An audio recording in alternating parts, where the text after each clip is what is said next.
today we're gonna explore a question, which is how does one manage their anxiety, right before a performance. So I'm gonna pass the ball to you, Akshay. How do you manage your anxiety before a performance? There's like multiple ways to do it. One is like you have a routine. For example, sometimes people say like sleep performance, and to be able to do that properly, which is also like is needed in life, right? To be able to sleep well, you need to keep your phone down like sometime back, like you say like half an hour before you go to sleep, not like 30 seconds before you go to sleep, and then like not drink coffee. Maybe like switch off the lights, and like already sometimes people have like a night journal about all the things that sort of gives them pressure about tomorrow, and all those sort of things. Like having these routines could really help. Another thing for like managing your anxiety could be like not thinking about the performance until you like start doing the performance. And this is something that Usain Bolt is like very good at, where he'll be like making jokes and doing everything.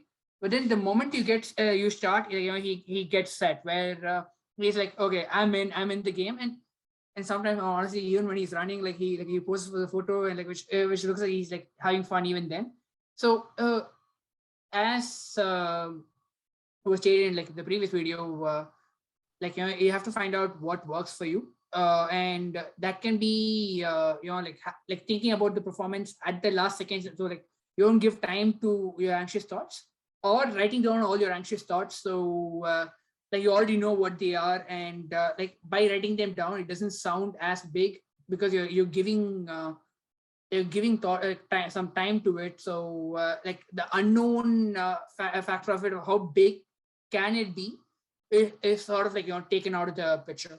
And give us an example of where you did this, because I think your explanation was great as a framework, but give us an example of when and how you implemented it.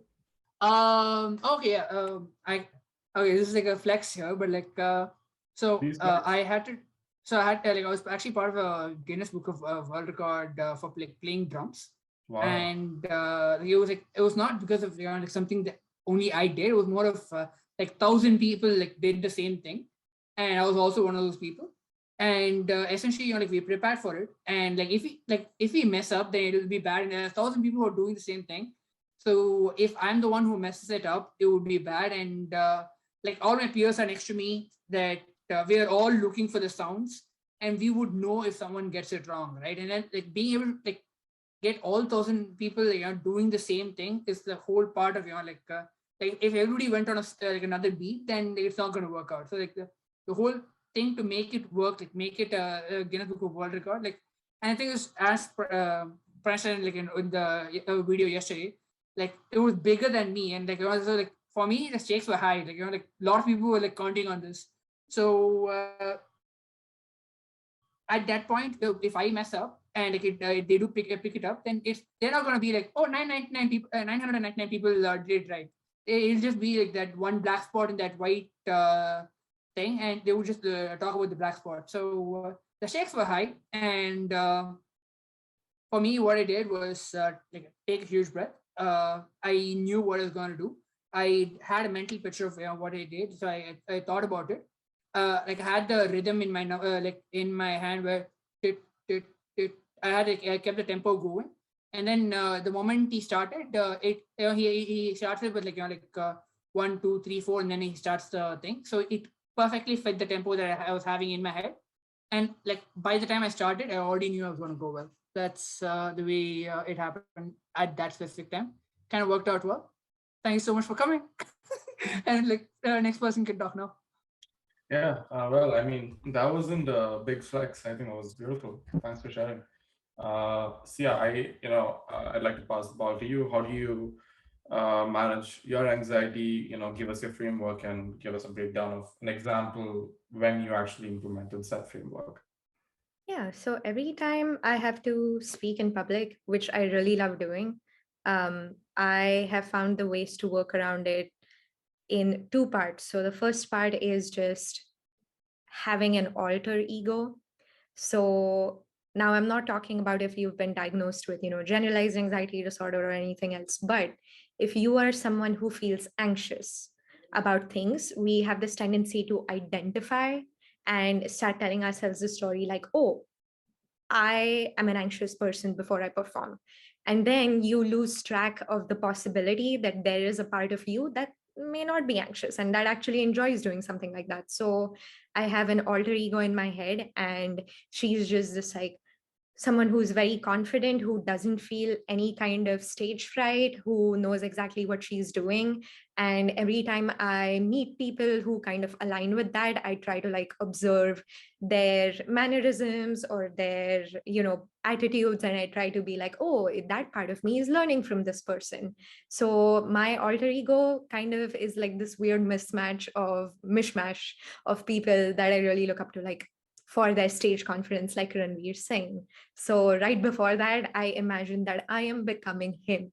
I am like, I'm embodying Ranveer Singh right now. And then I just go on there and I pretend that I'm leaving the Sia that feels anxious or feels stage fright behind. So it sounds pretty ridiculous, but you will be surprised at how well it works to just have, it's kind of like you're putting on an avatar or like a game skin of another kind, and it works. So I highly recommend that people try that. And the other thing is a simple reframing of your anxiety is a helpful emotion in a way. So it's preparing you for something, it's doing something valuable for you, it's helping you hone in on things, it's making your heartbeat faster so you have more blood and more oxygen, it is helping you be in the best frame possible. So welcoming it when it shows up and be like, yes, my body is also helping me get geared up for this. So just doing that reframing and welcoming that has also helped me. So what about you, Pranesh? I mean, first of all, that was incredibly elegant, and I think this is a technique that very high performance athletes and actors use. Like Kobe Bryant, and I have a poster of him in my room, and like he's one of my heroes. He had this practice where he would sort of um, assume that he's wearing he would start playing music from his favorite horror movie, and for him it was kind of like wearing a mask and becoming a different person. He spoke to what's the guy who played Batman and he passed away? I forgot his name. Do you guys remember? Passed away. Yeah. There was this very famous actor, and he's not with us right now, but Heath Ledger is like Joker. You mean Heath Ledger? Heath Yeah. Ledger, yeah, Heath Ledger. So Kobe, in fact, like went and spoke to Heath Ledger about like how he prepared to be the Joker. Sorry, he didn't play Batman. He played Joker. And like, and he kind of used the same process to like prepare to go on the field. And if you've seen his matches, he's a different person on the field. He's just like a killer with like no emotions, like constantly calculating and how do I optimize my performance. And so I think what you said is reminiscent of that, and I think that's very profound. For me, I think I actually have the opposite thing, where I'm like an incredibly neurotic person, like in real life, and I kind of like do things to loosen up, and but I'm still like fairly neurotic. But funnily enough, once I get on stage, and let's just to use your example of a performance, once I get on stage, I think I just need to just need to like just still myself for like the first 10 to 20 seconds. And then what happens is there's a flip where I just become the most explicit and authentic version of myself. And that's it. I just have to be, and things flow for me. I'm going to use another example, because there is another nuance of managing your anxiety, because there's many types of anxiety, because if you're living your life, like there's different types of performances you have to execute. So one example is for me is investing. I bought this thing for like $5 and I sold it for $5.60 and I booked like a 9.7% profit. And the gain was fine. But what was interesting was at that moment when it ticked, it was ticking at $5.60. It hit like 570, and I think it hit $5.80. And then I had to make a decision. Do I hold?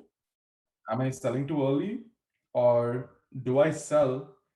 And I had to listen to myself and trust myself to just see the pattern as it is and not let everything else get in the way. And that everything else in the way comes from like anxiety. And what I did then was just, I think to some level, I just told myself, you are not your returns. You're just, you have my goal with investing is like, I need to hit a certain parameter of like, my cash does need to burn against inflation. So I'm just trying to like, maximize that goal. And I'm not trying to like have big numbers. And once I told myself that, I was able to see the truth and sell it. And from that point, it went down, I think 18 to 20%. So like for me, it was like the biggest accomplishment. I don't think this is gonna like get a certificate or a medal, but for me, it was like such an amazing, like, oh wow moment. And yeah, I think like just that discipline that I figured out is gonna like save me from a lot of trouble in the future. And that's one way I manage my anxiety. Yeah, I love that you pointed out that managing your thoughts and your feelings before or during the performance is a discipline in a way, because there are so many biases that can come up right before your performance, and that's something that we might be able to talk to next time. Yeah, I'm excited to have that discussion later. Yeah. Right? Yeah, all right. See you then. See you guys there. Oh, you're still here? Well, thanks for getting to the end of the video. Hey, while you're still here, make sure to like, comment, subscribe, and hit the notification bell to get new updates when we post videos. Also, make sure to check out these equally exciting videos as well. Have you pressed it yet? Come on, you have 5 seconds left. 3, 2, press it now!